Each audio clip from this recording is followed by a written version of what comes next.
What's up guys, it's Bucky. Welcome to your 14th Java tutorial. And in this tutorial I'm going to teach you guys how to use multiple classes. Now so far I've taught you guys how to build everything in one simple class such as this, but usually in like 99% of the time, if you're working for like a company or building a bigger application or program, anytime you want to build something that's bigger than something really simple, you need to know how to use more classes or multiple classes.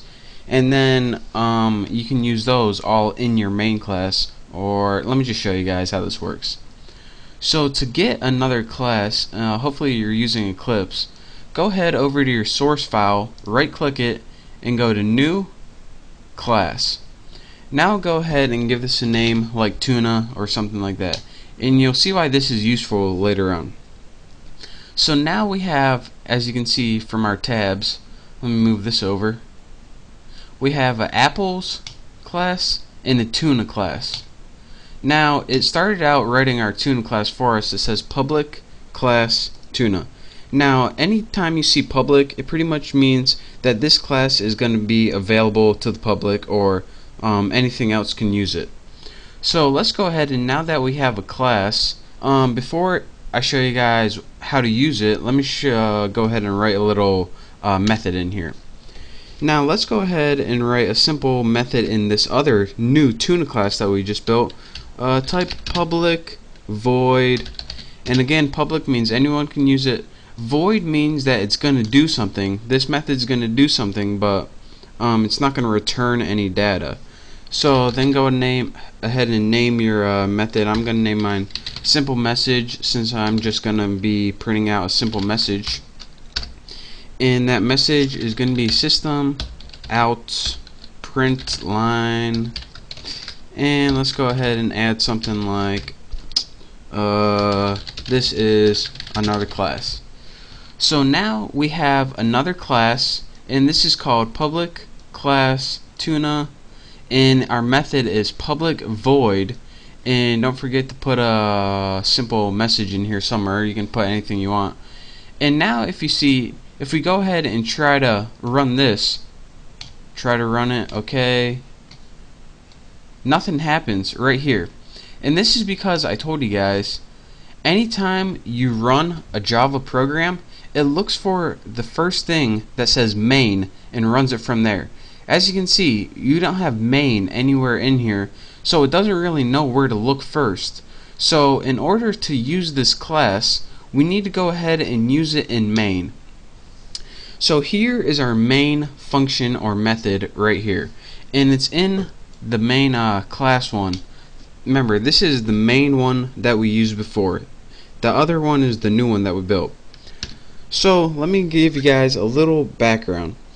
Whenever you use a method in another class, say we want to use this method, simple message, and it's in the tuna class, what we need to do is go ahead and create an object of that class.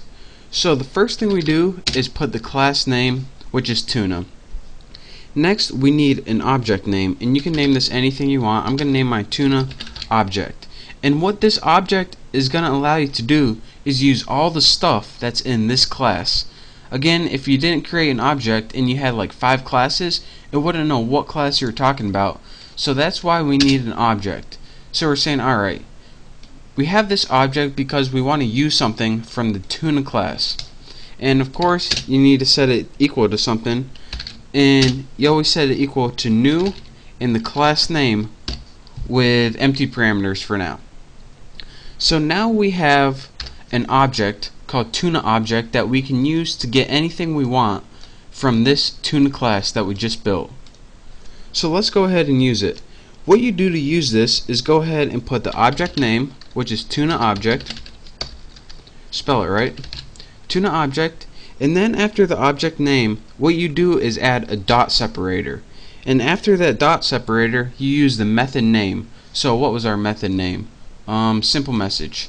So simple message, empty parameters.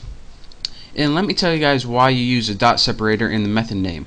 Because this class even though we built one method right here, it can have as many methods as it wants, since it can have a method named simple message 2, dimple message, bacon and cheese. But it says, alright, we have this object we want to use in Tuna class, and we want to use this method. So if there are other methods, we want to use this one. So that is how you use a specific method in a specific class, by creating a class, an object of that class. So let's go ahead, and unlike before, when we run this program, we get the message that we just built. This is another class. And so this is how you can use different classes in your main program or your main method. So this is a way that if you own like a software company, you can say, alright, Tommy, we need you to build one class to do this. John, we need you to build another class to do this. Stephanie, we need you to build another class to do this. And then you, as the head programmer, would put all those classes together, and it's just a way that different programmers can combine all of their work without having to work on the same file. So this makes it a lot easier. Again, that's how you use a different class, such as this, an outside class, and call it into your main method or function. So that's your quick tutorial on using multiple classes. Follow this tutorial exactly and play around with it, and soon enough you'll be an expert at it. So again, thank you guys for watching. Make sure to subscribe to my channel, and make sure to check out my next tutorial.